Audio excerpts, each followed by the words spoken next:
Estamos apresentando mais um Feolicast. Hoje estou aqui mais uma vez com o meu amigo Vitor Bergamo. Uma bênção de Deus. Tem incendiado aí a cidade de Curitiba com unção, com poder de Deus e palavras que vêm do trono do Senhor. A última vez a gente falou sobre o testemunho dele, um pouquinho sobre a história dos jovens ali na igreja, família missionária, grupo Efatá. Fala, Jackson, paz do Senhor Jesus, mais uma vez é uma honra estar aqui, estar com vocês, você que nos acompanha, fico muito lisonjeado e estamos aqui hoje para somar, né, com certeza, e falar um pouco sobre essa trajetória da liderança dos jovens, que eu acredito que, e eu sempre digo isso, que pastorear uma igreja é um desafio, mas pastorear jovens é um desafio muito grande. Dobrado. Né? Dobrado. Eu tive a oportunidade de pastorear uma igreja por um ano, né, em Colombo. E também o mesmo desafio durante eu liderei o grupo de jovens Efatá, né, que hoje, graças a Deus, é uma bênção, tem se tornado um referencial. E eu digo para você que no começo, ainda hoje eu estava pensando sobre isso. Uma jovem, ontem a gente tirou um tempo para cantar, para adorar a Deus ali, um tempo de comunhão, um tempo de mesa, né? Legal. E ela mostrou para mim uns vídeos antigos nossos, assim, que eu tocava ali o violãozinho para ela cantar e, enfim, aquele culto ainda mirradinho ali com 8 jovens, 10 jovens e eu me escondia muito na época ainda pela insegurança que eu tinha, um certo medo, um certo receio. Você está começando o trabalho, você não tem nem ideia do que está fazendo, né? Uhum. Às vezes a gente joga assim para o início e você não tem muita base, muita noção. Você entende que foi Deus que te colocou ali, mas você vai para onde? Você faz o quê? Você corre para onde? Né? Qual que é a conduta certa que você deve ter? E eu me peguei hoje pensando exatamente sobre isso. Qual era a minha... Se fosse hoje, se eu começasse a liderar hoje, como seria a minha conduta? O que é que eu tinha? O que é que eu não tinha? Como é que eu faria? Sabe? Porque é um desafio grande. Mas hoje eu vejo que vale a pena. E eu estou colhendo os frutos dessa juventude ali da Igreja Família Missionária. Bênção, Vitor. Esses dias atrás eu estava vendo uma postagem lá do culto de vocês e você citou uma frase que me chamou a atenção na hora, assim, cara, me chamou muita atenção. Você disse assim: Deus não está interessado nos covardes. Cara, isso foi... Falei, caraca, continua. Ali... Eu estava num dos cultos jovens e algum tempo atrás eu fiz uma oração a Deus, eu acho que até falei isso aqui no último podcast, perguntando de como que eles podiam ser mais apaixonados pela presença. E foi quando Deus falou para mim que eu deveria ser a sarça. E eu pensei, eu falei, bom, então eu vou começar a orar nesse sentido e me preparar nesse sentido. E naquela noite eu preguei sobre Zaqueu, né? Então eu ia falar basicamente ali sobre quem era Zaqueu, né? A iniciativa que teve Zaqueu, o encontro com Cristo, o que é que ele provoca, né? E fiquei naquela perspectiva. Até que em um momento da mensagem, quando eu fui falar de que ele avançou a multidão para subir no sicômoro e ver Jesus, naquele momento ali Deus abriu a rema. Porque eu vejo que hoje a nossa geração ela tem um pouco desse medo, eu diria, dessa falta de ousadia, né? Porque a nossa geração, e eu não sei se você concorda comigo, ela precisa muito de ser validada. Ela gosta de validação. Então, o que aconteceu hoje com os pregadores, por exemplo? Eles gostam que você valide eles. Parabéns, que ótima mensagem, tá aqui o tapinha nas costas. Eu acho que nem só o pregador, mas aquele que atua hoje na evidência. E a nossa geração ficou muito assim. Então, se ela não é validada, ela não tem coragem de fazer. Se ela não vê que ela vai conseguir chegar, ela não tem coragem de fazer. Então, é aí que nessa perspectiva que eu entrei de que Deus não está interessado nos covardes, né? Mas nos corajosos. Até citei o texto de Gideão, lá de Juízes, né? Sim. Dos 300, 32 mil. Para 300 só. Peraí. É muito? É muito. Para que tudo isso? Não é disso que precisa. A quantidade não é sinônimo de qualidade. Então aí vem Deus fazendo aquela eliminação toda e fala, não, o que vai ficar para vencer essa batalha são só os corajosos. E eu acredito que é exatamente o que Deus quer despertar na nossa geração hoje. Jovens corajosos, um exército de homens e mulheres corajosos para fazer a diferença, para poder avançar contra o exército inimigo, o que, sinceramente, eu não tenho visto com tanta facilidade, né? Com tanta graça, assim. A gente tem as pessoas ali, né? Graças a Deus por isso, alguns que estão à ponta de lança, mas eu te pergunto, e aqueles que ainda estão no campo? Que, no caso, aqueles que congregam com a gente, cadê? O que é que a gente está ensinando para essa galera? Então, Deus não está interessado em covarde, mas nos corajosos, né? Nos corajosos. E na tua igreja, tem algum jovem assim que você poderia compartilhar com a gente? Algo assim que tem despontado, que você tem visto, poxa, aqui tem... Esse aqui é um corajoso. Tem. Ali hoje, na vez passada, eu ainda comentei sobre isso, que quando eu comecei com 8 jovens, né? Na verdade era 20, 23 ali, e saiu uma galera em 2 meses, e enfim. Aí fiquei sozinho, eu e 8 jovens, pandemia, aquela coisa toda. Eu fiquei desesperado na época, busquei a Deus me deu a direção. E ali eu estabeleci a minha base. Aqueles jovens que começaram comigo lá atrás, a maioria deles estão comigo até hoje. E eles hoje que formam o meu grupo de líderes. Foram os primeiros que eu tive que atribuir essa coragem, né? Fazer com que eles tomassem a frente, as rédeas para começar. Inclusive porque quando eu iniciei, Deus falou comigo que eu teria um grupo de 70 jovens e para mim parecia muito distante. A minha igreja é uma igreja hoje de praticamente 300 membros. Para 70 jovens, na época ela ainda tinha uma média de 200, 220 membros. Para 70 jovens, eu acho que a conta não fecha. Né? É bastante, é muito, bastante, né? Proporcionalmente, acaba sendo muito. Eu falei, mas Deus falou, né? Até que no ano passado, ainda o meu pastor falou assim, eu quero que você entregue os jovens, né? Preparar alguém aí para você entregar os jovens e trabalhar em outra área. Aí eu fiquei com aquilo na cabeça, eu falei, Senhor, será que é isso que eu tenho que fazer? Não sinto no meu coração assim de entregar. E os 70 que o senhor me falou. E eu tinha conseguido chegar a 45 jovens, né? Não que a gente ligue para os números, mas na hora eu fiz todo aquele cálculo, sabe? Sim. E daí? 45 jovens. Eu falei, então falta pouco, né? Falta 15 aí para eu bater a meta, né? E daí foi onde surgiu o grupo de líderes, que é aqueles que já estavam comigo, que eu treinei eles, fiz um ano de discipulado, mas já coloquei eles no trabalho e hoje eles despontam ali naquilo que diz respeito à coragem. E eles assumiram pequenos grupos. Eu meio que dividi o grupo de jovens Efatá, os 45 que tinha, e cada um deles começou a cuidar de uma média de 6, 7 jovens. Células, assim? Células, exato. A gente começou a fazer o trabalho em células, que a nossa igreja até então não fazia. Começou a fazer o trabalho em células e, resumindo para você, dentro de pouco tempo a gente chegou em 86 jovens. Deu os 70 e um mês depois, mais ou menos, deu mais uns 15, 16, a gente chegou em 86. Foi tudo muito rápido. Tudo muito rápido. Aí qual foi a grande virada de chave? Quando eu comecei a analisar como é que eu sairia daquilo. Por quê? Porque chega um momento em que se você não consegue mais administrar os outros, só aqueles que estão com você, era só os meus 12. E como é que eles agora iam fazer da sequência esse trabalho? Então eu comecei a ficar preocupado. Aí eu comecei a orar a Deus, falar, Senhor, preciso de uma resposta. Eu tenho um deles hoje que está sendo o meu braço direito, assim, está sendo a ponta da lança, eu diria. Ele tá cru ainda, né? Mas está sendo trabalhado. E ele é aquele que está tomando a iniciativa. Ele pega a frente, ele dá ideia, ele arrisca, ele faz, né? Do jeito dele, ele vai fazendo, vai avançando, para poder despontar no que eu diria da organização. Né? Porque a gente precisa dividir isso. Tem o organizacional e tem o espiritual. Né? A organização tá com ele. Ele pega e vai. Agora, o espiritual... aí já é numa outra pegada, né? Porque o espiritual fala muito de chamado. Sim. Fala muito de chamado. E aí eu tenho um dos meus ali que hoje ele é líder do meu grupo de intercessão, que a gente criou também ali para gerar uma interação e, claro, uma estrutura espiritual para os nossos cultos. E ele hoje é o camarada que eu diria que é o famoso Severino. Ele é para toda a obra. Agora, no que diz espiritualmente, o cara desce na oração, o cara desce no jejum, assim, sabe? É extraordinário. Extraordinário. E ele é um dos, eu diria que dos meus pregadores aí favoritos, sabe? Legal. Ele é um dos pregadores favoritos. Ele é aquele cara que prega com fervor, aquele cara, né, pentecostal, até o tutano que a gente fala, né? Então, como é muita gente, hoje é muito pontual.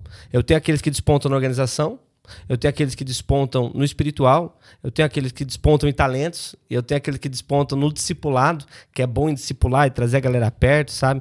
Isso é muito interessante. Daí você vê a multiforme graça de Deus trabalhando em cada um deles e o propósito do corpo se cumprindo, cada um servindo do jeito que foi chamado para servir, né? Eu tenho visto nesses últimos dias, conversado com algumas pessoas, alguns líderes, tem igrejas que estão crescendo bastante, né? Tem assim você falou em questão de números, né? Tem crescido bastante em números, mas a preocupação de outros pastores, né? Assim, de outras falas, a gente vê um pastor falando aqui, outro pastor falando ali, e eles falam assim, tá, a igreja tá cheia, né? A igreja tá crescendo ali, mas tá crescendo mesmo? Esses jovens, eles tiveram um encontro com o Senhor ou eles estão indo mais assim pela emoção. Pela emoção, as luzes, os painéis de LED, a banda, né, com aquela coisa bonita ali.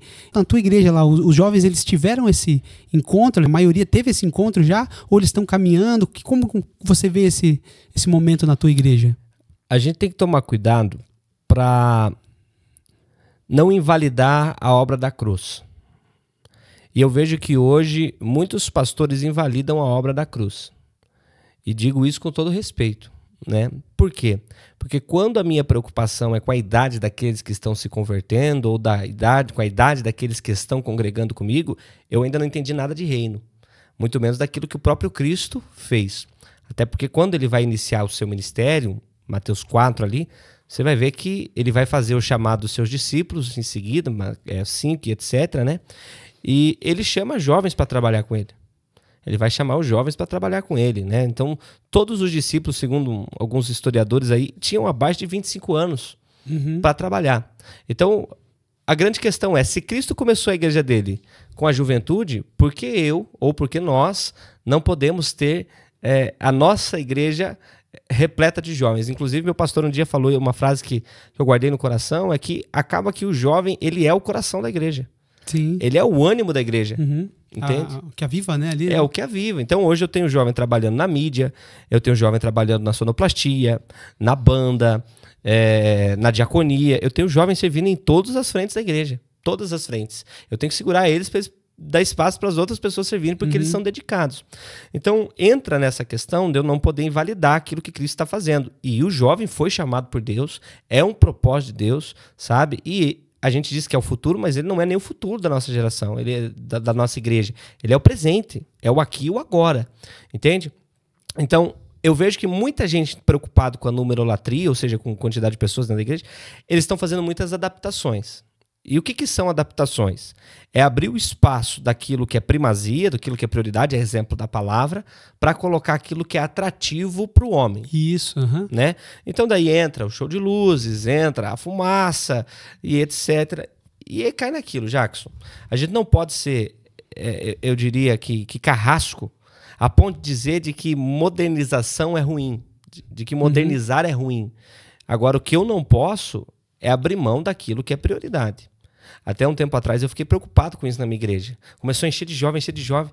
E eu fiquei pensando, por que esse povo está vindo? O que eles estão fazendo aqui? Aí, claro que eu tive que pregar João 6, né? Para onde eu irei, se só tu tens palavra de vida eterna. Aí vem naquele cajado, porque quando Pedro fala isso para Jesus, quando o discípulo fala isso para Jesus, ele está no meio de confronto. Jesus olhou e falou, vocês não estão aqui por causa de mim. Vocês estão aqui por causa do pão. Isso, se vocês quiserem, vai também. Se quiser, vão embora. Então, eu tive que ter a sabedoria de fazer esse confronto. E sempre falo nas minhas pregações, ali tem Bíblia, tem palavra, e eu não vou abrir mão disso. Então, eu vejo que na nossa igreja eu ainda consegui manter isso, consigo, né? E nós não podemos abrir mão. É manter a palavra. É isso que é a prioridade. E o que vai convencer o jovem, o que vai levar ele ao encontro, é a palavra. Se não tiver a palavra, não tem encontro. Tem emocionalismo. Até entrando num ponto importante, que hoje eu vejo muito pregador emocionalista. Ele quer falar ao teu coração. Ele quer falar ao ego do jovem. Ele quer fazer aquela pregação que envolve no sentido assim, você precisa se movimentar. Só que se esse movimento não gerar uma transformação, valeu de quê? Se a palavra que eu estou pregando não gerar uma transformação, valeu de quê? Esses tempos atrás eu joguei, eu acho que tinha mais de 400 esboços no meu telefone ali, no meu iPad. Cara, eu joguei mais da metade fora. Porque eu fiquei pensando assim, o que é que eu estou pregando para esse povo? O que é que eu estou pregando para essa geração? Não se fala mais em avivamento, não se fala mais batismo com o Espírito Santo, não se fala mais de crucificação. A gente está pregando hoje tempestade, ansiedade, síndrome disso, síndrome daquilo. Né? E eu pergunto, onde é que está a cruz aí? Porque daí eu estou validando sentimentos e invalidando transformação. Eu tenho que tomar cuidado com isso. E hoje, ali na igreja, eu prezo por isso. É a palavra. Tem um louvor bom? Tem. Graças a Deus, a banda é uma benção ali. Né? Hoje, né, Jacques? Porque eu passei 5 anos fazendo louvor sozinho ali, né? Com o violão. Então, passava a prova e hoje eu tenho uma banda ali legal. Inclusive um camarada falou assim pra mim uma vez, esses tempos atrás, né, quando começamos com a banda. Agora fica fácil, tá fácil você encher teu culto, tem um louvor legal aí. Nossa. Falei, rapaz, faz 5 anos que eu tô fazendo isso aqui, que eu tô orando pra ter. Nem fale. Então, mas eu vejo que é bom modernizar? É bom. Não posso falar que não, e ninguém pode dizer que não, né? Mas a minha igreja não apaga a luz para fazer o louvor. Tudo bem, mas tua igreja tá fazendo uma live, é modernização. Entende? Então fica assim, fica incoerente. A gente usa o que é bom pra gente, ponto. Né? Agora, no que diz respeito ali, e eu acho que isso seria a base para todo mundo, é a palavra.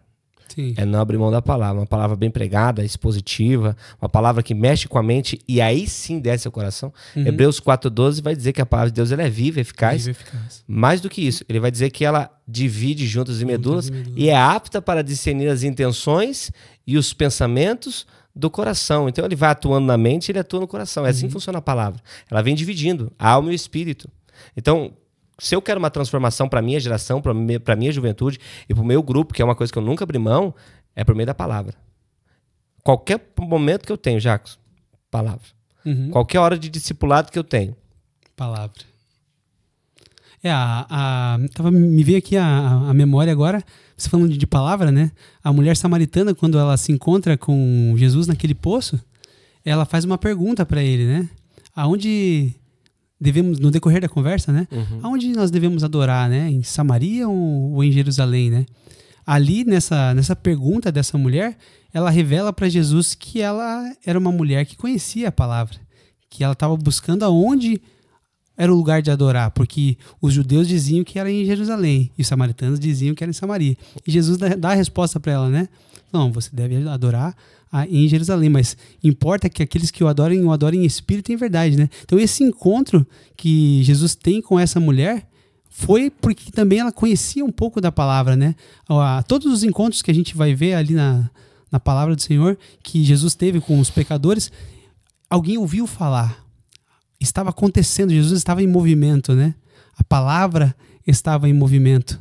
Isso é tão interessante que quando João ele escreve seu evangelho, ele começa diferente de todos os outros evangelistas, né? Um começa com a genealogia, o outro começa falando de João Batista. No princípio. Agora quando João começa, não, ele vai começar no princípio era o verbo era Deus, o verbo estava com Deus. Todas as coisas foram feitas por ele. E a palavra verbo ali, né, você sabe que é logos, né? E essa expressão, ela era usada muito na filosofia grega da época, que falava sobre sentido de vida. Então, quando João vem escrevendo e falando que Cristo é o Logos encarnado, ele está falando que ele é o sentido da vida. Então, já no primeiro capítulo ali, ele já vem abrindo, falando sobre a palavra e falando que esta palavra é o sentido da vida.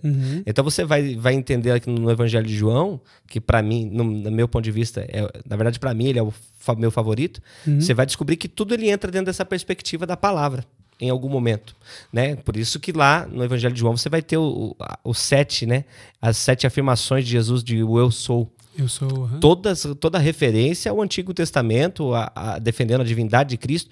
Enfim, aí quando chega no texto de João 4, na Samaritana, primeiro que ele começa dizendo, era-lhe necessário passar por Samaria.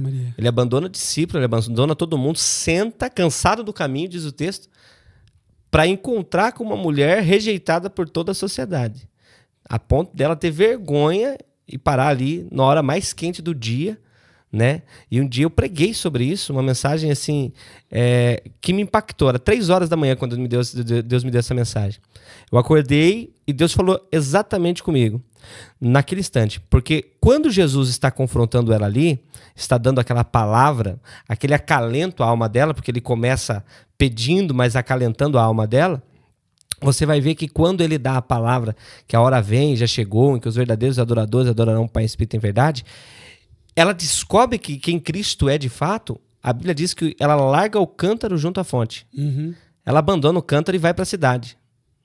E ela sai pregando para aquela cidade aquilo que Jesus havia feito. Sim. Aí, se você for olhar lá em Eclesiastes capítulo 12, que é quando Salomão dá as últimas instruções, ele começa falando com a juventude.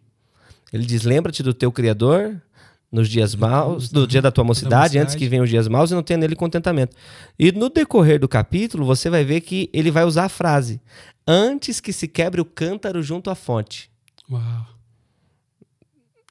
Ele vai dar uma expressão, usar essa expressão, antes que se quebre o cântaro junto à fonte, e você vai ver que aquela mulher, antes que o cântaro se quebrasse, antes que não houvesse mais uma saída, antes que não houvesse mais um meio dela receber uma restauração ou dignidade, que é o que ela não tinha ali, ela abandona o cântaro do lado da fonte. Nossa. Cristo. E ela sai vivendo e exercendo a chamada dela. Então tudo isso faz referência à própria palavra. E a aplicação dessa mensagem no dia que eu preguei para a nossa geração foi exatamente essa. Quando Cristo nos encontra, primeiro, ele sabe onde nós estamos, por isso ele vem. E você concorda comigo que não existe encontro com Cristo que seja superficial. Nada superficial com ele. Não tem nada no encontro com Cristo de superficial ou de irreal ou coisas assim que trabalha apenas uma área do ser humano. Muito pelo contrário, quando Cristo nos encontra, ele vai entrando na profundidade da nossa alma, da nossa existência. Então, o texto ali ele vai dividir a vida daquela mulher em partes. Ele trata a religiosidade dela, aquela pergunta, né? Como sendo tu judeu? Pede água a mim, que sou mulher samaritana. Então, religiosidade. Aí depois, ele vai apontar para a alma dela uma necessidade. Ele vai olhar para ela e vai falar o seguinte: se você soubesse quem é que está te pedindo água, você pediria. E eu lhe daria água viva. Daqui a pouco ela muda a perspectiva e fala assim: então me dê dessa água. Para que eu não... Ali Cristo conseguiu acessar a alma dela. Né? Aí vem depois falando: então vai, busca o teu marido e volta. Não tenho, Senhor. Abriu a alma, rasgou o coração, entrou na ferida, o cântaro estava quase quebrado, mas aí veio a fonte da vida falando: não. Ainda dá tempo de uma restauração, ainda dá tempo de uma mudança e dá tempo de exercer a chamada. Então, é um encontro impactante. Ali era o final. Nossa geração hoje vive o final dos tempos. Então, é Cristo hoje passando por Samaria, passando por nossas igrejas. Eu digo que hoje as nossas igrejas são Samarias. Os nossos colégios são Samarias, sabe? O trabalho, faculdade são as nossas Samarias, que é por onde é necessário Cristo passar. E Cristo tem passado. E a questão é como é que nós estamos reagindo, ou mais do que isso, como é que nós estamos transmitindo essa necessidade de Cristo. Entende? Cristo não passou lá porque ela queria. Muito pelo contrário, você vai ver que quando alguém quer um encontro com Cristo, Cristo refuta o camarada. Veio Nicodemos e falou: bom mestre, ele veio ter com Jesus de noite, ele escolheu a hora, ele escolheu como queria e fala assim: não, peraí. O que você está querendo aqui? Você vê o reino de Deus, tem que nascer de novo. É um confronto, é uma pancada na hora. Ele estava buscando aquilo. Confronto. Até porque o encontro com Cristo, ele precisa ter isso. Ele tem que ter o confronto. Agora, não foi ela que buscou Jesus. Foi o próprio Cristo que buscou ela. E ali, naquele encontro, há aquela transformação. E a primeira missionária do Novo Testamento, eu diria, né? Saiu ali pregando para Samaria. Rapaz, você pregar para um samaritano, que o Messias está ali... Não era fácil, não. Mas ela tinha provas, né? Ela tinha ali provas ali do o que ele fez com ela, né? Ele estava ali, né? Então não era só um testemunho vazio, mas era uma realidade. Tanto que ele fica naquela cidade por mais alguns dias. Aí os judeus ficam escandalizados. O judeu fica escandalizado. Peraí, o que nós estamos fazendo em Samaria? Os discípulos, né? Teve até um momento que João e Tiago, os filhos do trovão, olha para Jesus e fala assim: deixa que a gente mande fogo em Samaria, porque eles rejeitaram a gente. Né? Aí Jesus não, ele está quebrando o paradigma e dizendo: eu vou trabalhar em Samaria. E no capítulo 4 de João, que ele está deixando claro: eu vou começar em Samaria. Eu vou começar mostrando que não é do jeito que vocês pensam, não é na religiosidade que vocês querem. E o detalhe é que ele vai sozinho, né? Ele fica sozinho. O povo sai... Olha para você ver como a gente é distraído, né? Como a gente que já é praticante é distraído. Porque os discípulos ali saem para comprar comida, aí fica só Jesus. Eles não se ligam. Aí tá ali Jesus sentado na beira do poço, até que a samaritana aparece, e ali é aquele encontro. A gente tá tão... Eu diria que a gente tá tão habitolado de trabalho, de coisas a serem feitas, que a gente não percebe a obra que Cristo está fazendo. A gente está tão preocupado: eu vou ali buscar comida, eu vou ali buscar alguma coisa, eu vou ali servir de um jeito. E a gente está esquecendo de ver como é que Jesus está trabalhando. Verdade. João 6, quando Jesus multiplica os pães e os peixes, tá lá, ele prega a tarde inteira, angustiado que estava, prega, cura os enfermos. No final da tarde, Filipe olha para Jesus e fala assim: Senhor, tá tarde, despede o povo, né? Eu tô fazendo uma boa ação, Senhor, a gente tem que ir embora, tal, aquela coisa assim, preocupado com ele, preocupado com aquilo que ele tinha de Cristo, porque ele ia embora com Jesus, né? É isso que ele estava preocupado. Manda o povo ir para casa, então, para que eles comprem comida. Sim. Aí Jesus fala, não, vocês não entenderam a obra. Aí diz a Bíblia, e ele fez isso para testá-los, dá-lhe voz de comer. Dá-lhe voz, né? Ele coloca para eles ainda, né? Resolva você o problema. Então a gente tem que fazer essa distinção. Como é que Cristo está operando hoje, Jackson? E como é que eu que já sou conhecedor, você que já é um conhecedor, os pastores que acompanham, como é que eles estão reagindo àquilo que Cristo está operando? Porque eu vou dizer, nós estamos distraídos. Distraídos, a gente está indo buscar comida, a gente está indo preocupado com o trabalho, a gente está indo preocupado com a nossa saciedade, a gente está indo preocupado com as nossas agendas. Eu vejo pregador postando, minha agenda está lotada, né? Agenda todos os dias do mês, lotado. Peraí, e o teu tempo de secreto? E o teu tempo de encontro? E o teu tempo de parar para ver aquilo que Cristo está fazendo? Sabe? Eu preciso tomar esse cuidado. Aí, com a samaritana, cadê os discípulos agora?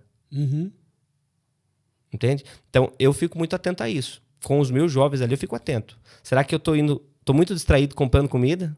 Fora daqui? Será que eu estou distraído quando Jesus olha para mim e fala, dá-lhe voz de comer? Será que eu não sou o discípulo Filipe que olha e fala assim, Senhor, nem 200 dinários teria como resolver o nosso problema. Nossa geração está perdida. Esse povo aí está perdido. Manda eles para casa. Deixa que eles se viram. Deixa que eles vão encontrar a solução para o problema deles. Aí tem o André, graças a Deus pelo André. Né, que aparece com o menino com os 5 pães e 2 peixinhos para solucionar o problema. Sim.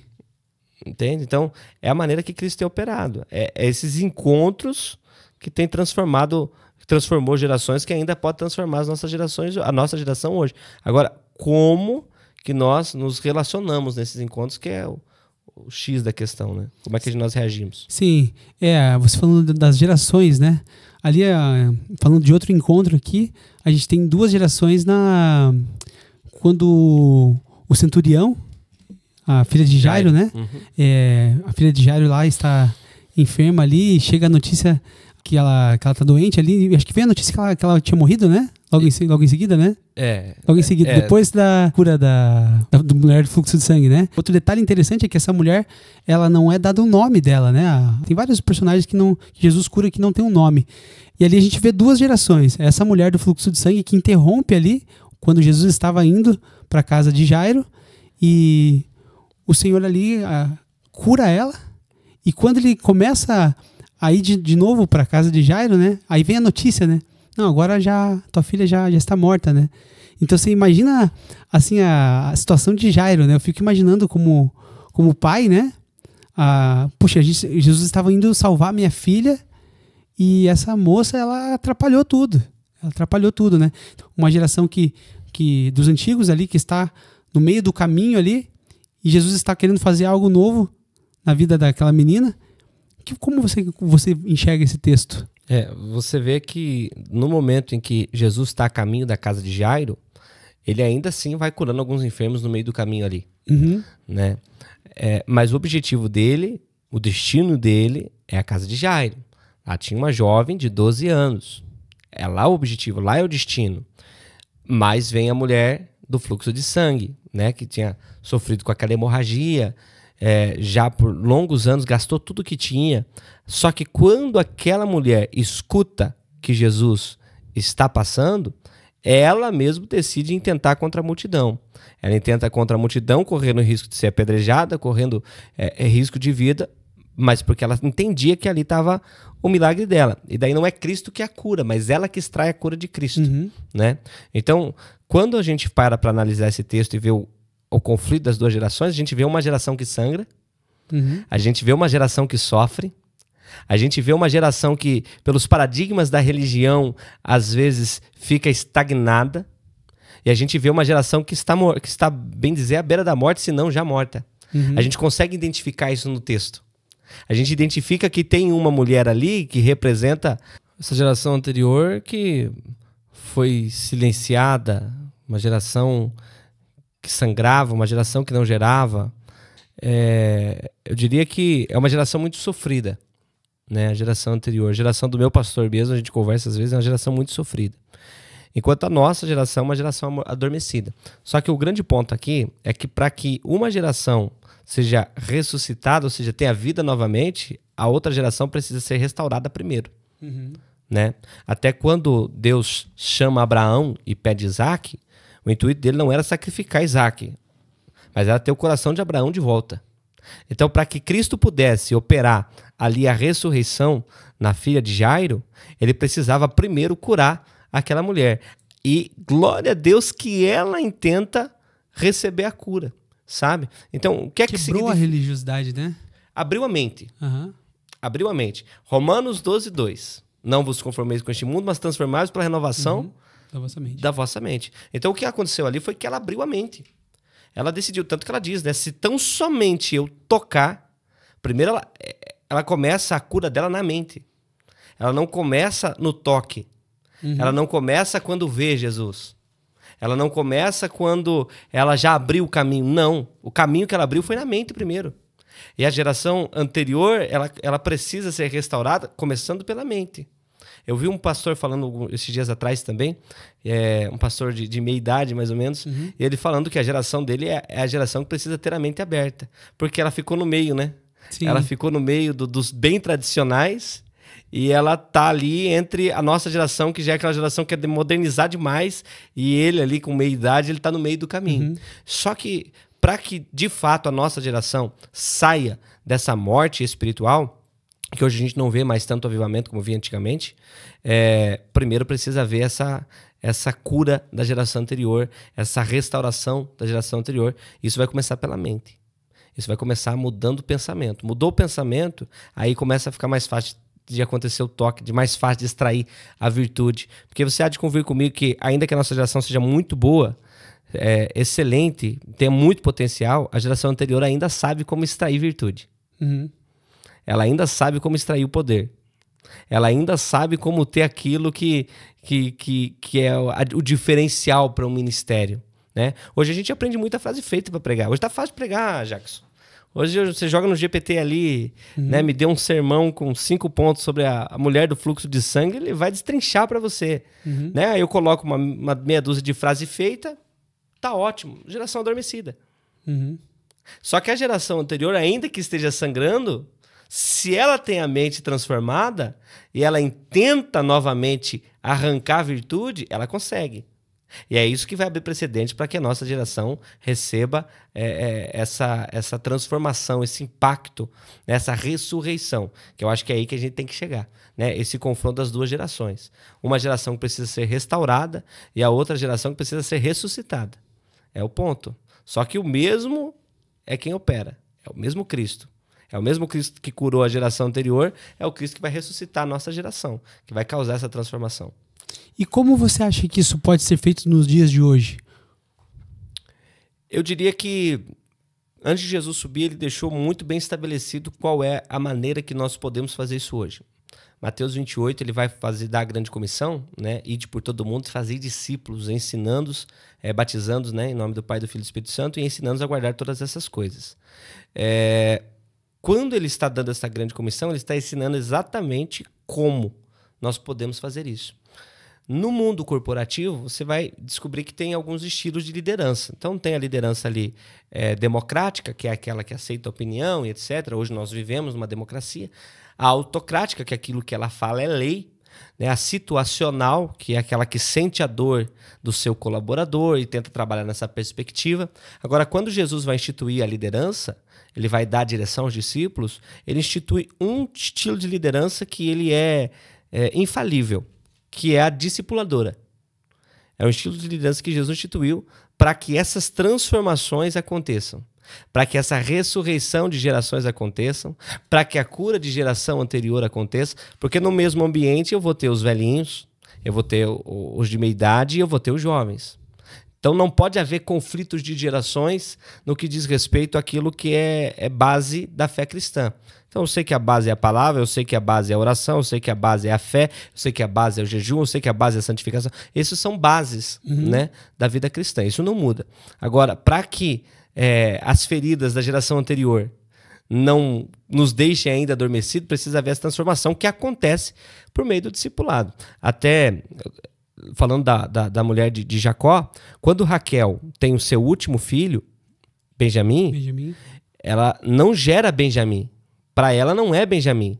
Uhum. O fruto do ventre dela ali não era um prazer para ela. Uhum. Porque ela estava morrendo para dar luz a uma nova geração. Ela estava abrindo mão da sua saúde, da sua vitalidade, do gozo da sua alegria para uma nova geração. Aí tanto que ela, um útero ferido, eu chamo, né? Com útero ferido, ela vai dar o nome do menino de Benoni. Uhum. Filho da minha dor, filho da minha aflição. Então, só quem dá nome negativo para a geração, para os filhos espirituais que gerou, é um útero ferido. Uhum. Você há de convir comigo que aquele que gera filhos espirituais e, como todo pai, deseja que ele avance, nunca vai chamar uma geração de fracassada. Sim. Nunca vai falar que essa geração não vai dar certo, que essa geração não vai vencer. Peraí, tem alguma coisa errada com a minha linguagem. Aí o Jacó está na porta da tenda. Quando ele escuta Benoni, ele fala, não, eu não posso aceitar essa condição. Aí é quando ele grita, né? Não vai ser Benoni, vai ser Benjamim, filho da minha honra. E a partir dali, direita, né? da minha mão direita. E mão direita fala de honra, fala de autoridade, entende? Então, quando ele está liberando esse nome sobre Benoni, que agora é Benjamim, ele está ali mudando o decreto. Aí ele é apegado em Benjamim depois. Aí isso representa a nossa geração. Então, até quando José sai, ele fica com Benjamim. Ele nem deixa Benjamim sair mais de perto dele, porque ele entende o valor de Benjamim. Sim. Entende? Então, o discipulado tem o poder de transformar essa identidade. A identidade de filhos das dores, filhos das aflições, para filhos da destra, da honra, sabe? Então, eu vejo que para que a gente consiga causar essa transformação, é discipulando. Sim. E o interessante, né, você falar de discipular, né? Porque hoje o próprio Jesus, o próprio Cristo, né? Ele foi uma plataforma, né? Ele falava assim, olha, vocês farão obras maiores das que eu fiz. E hoje a gente vê líderes aí que, tipo, como você está falando assim, com o útero ferido, né? Que não pode ver ali alguém crescendo mais do que ele. Não posso ver crescendo mais. Até aqui pode, mas se passar daqui, aí eu não quero, né? Então, esse discipulado, né? Fazer discípulos é o que falta muito, né? Nos nossos dias. Eu estava conversando com um amigo esses dias e ele estava me contando que ele chegou no culto da igreja dele mais cedo. Era um culto que teria no sábado de manhã de consagração. E ele estava na sexta-feira, até tarde, no culto também, na igreja. E ele falou assim, amanhã eu vou mais cedo, eu vou chegar mais cedo para surpreender o pastor, para ele ver que eu tô realmente querendo buscar o Senhor, né? Ele chegou, era para todo mundo estar 8 horas, né? Ele chegou às 7 horas. Quando ele chega às 7 horas, ele descobre que já tinha alguém lá, né? E aí ele foi olhar quem era. O pastor dele, quando acabou o culto, né, na sexta-feira, se ajoelhou lá e passou a noite, né, orando. E ele estava lá até aquele momento, né? Então, tipo, o exemplo, né? Aquilo que a gente já veio falando no outro podcast, né? O exemplo, ele arrasta. Então, a gente vê assim, quando a gente quer fazer algo, a gente tem que olhar para as gerações anteriores, né? Como você falou assim, poxa, às vezes a geração anterior está sangrando, ela está ferida, né? Por causa da religiosidade. Então, precisa se livrar disso, se livrar dessa religiosidade. Olha, interessante a gente fazer essa análise do exemplo, porque até a Bíblia diz que nós não devemos remover os marcos antigos. Então a geração anterior foi aquela que abriu o caminho para que hoje nós estivéssemos aqui. Foi aquela que, num vocabulário, né, curitibano, abriu valeta, né, para que a gente pudesse estar aqui hoje. Então isso trouxe essas dores, trouxe esses medos, essas inseguranças. Mas ainda assim, essa geração, você, que sabe que é da geração anterior à nossa, foi graças a você, foi através da tua vida, que o próprio Deus preparou esse momento para que a nossa geração pudesse continuar as suas caminhadas, continuar as suas pisaduras. Inclusive, quando Jesus vai chamar os discípulos, que ele diz, vinde após mim, a expressão ali, ela significa, no grego, né, seguir as minhas pisadas, seguir as minhas pegadas. Né? Aí você lembra do que Isaías falou do servo sofredor. Pelas suas pegadas, pelas suas pisaduras, nós fomos sarados. E o processo que essa geração anterior à nossa viveu, ela foi um processo de deixar pegadas, de deixar marcas, e hoje é aquilo que nós temos que galgar, caminhar. Então eu louvo a Deus, porque eu ainda tenho lá na minha igreja uma senhora de 70 e poucos anos, que ainda abraça aqueles que chegam, que ainda ora em línguas estranhas, que o cabelo branco dela não impede ela de abraçar a juventude, porque ela ainda não desistiu. Eu ainda louvo a Deus por pessoas que eu vejo, por esses pastores da geração antiga, que ainda estão dispostos a abrir a mente para que a gente continue caminhando. Então, para a geração anterior, eu diria muito obrigado. E que você não desista, independente das dores, das dificuldades, às vezes dos sangues derramados durante a sua caminhada, que você não desista, mas permaneça, porque tem uma geração a ser preparada por você e que ainda vai honrar a tua vida e o teu nome. Em nome de Jesus. Amém. Vitor, a gente está um pouquinho avançado já. Eu quero caminhar para o final da nossa conversa. E esses encontros que a gente vem falando aqui com o Senhor, qual, na sua vida, como foi esse encontro? Você tem vivido esse encontro? Como é para você? Esse encontro, para mim, Jackson, é totalmente diferente de quando eu comecei, óbvio, né? Quando eu comecei, o encontro que eu tinha com Cristo, eles eram encontros pontuais, porque a gente queria aquela experiência espiritual, da emoção, aquela coisa. Hoje eu já tenho o hábito de me encontrar com Cristo todos os dias. Então eu ainda sento na mesa com Cristo. Eu ainda sento para me alimentar com ele. Você lembra quando os discípulos estavam ao caminho de Emaús? Sim, aham. Quando eles chegam na mesa, que Cristo parte o pão, os olhos deles se abrem. Fala assim, porventura não era o mestre que estava aqui? Queimava em nosso coração enquanto ele falava. Então hoje, para mim, esses encontros com Cristo, eles são todos os dias. Diários, exato. Porque eu entendo que esse encontro está em Mateus 6:6. É entrar no quarto, é o secreto, é aquilo que ninguém enxerga, é aquilo que ninguém vê, é o fecha a porta do quarto, entende? Então, eu não estou mais pautado naqueles encontros que eu tinha no início da minha fé e que hoje eu incentivo os meus jovens a terem, né? Que é aqueles encontros que você se entrega de uma forma, às vezes até um pouco irracional, né? Mas hoje a minha entrega e o meu encontro com Cristo diário, ele é completamente racional. Então eu acordo pela manhã, pego a minha Bíblia, normalmente uma cadeira na frente da minha, né? E eu ainda faço aquela, Senhor, senta aqui, vamos conversar, eu tenho isso aqui para falar, né? Eu não costumo estabelecer um roteiro de oração. Concluindo aquela parte que eu falei desse meu amigo, né? Em que ele contou a história do pastor dele que já estava ali na igreja, né? O pastor dele deu um conselho para ele, ele falou assim, pastor, como é que o senhor consegue orar tanto?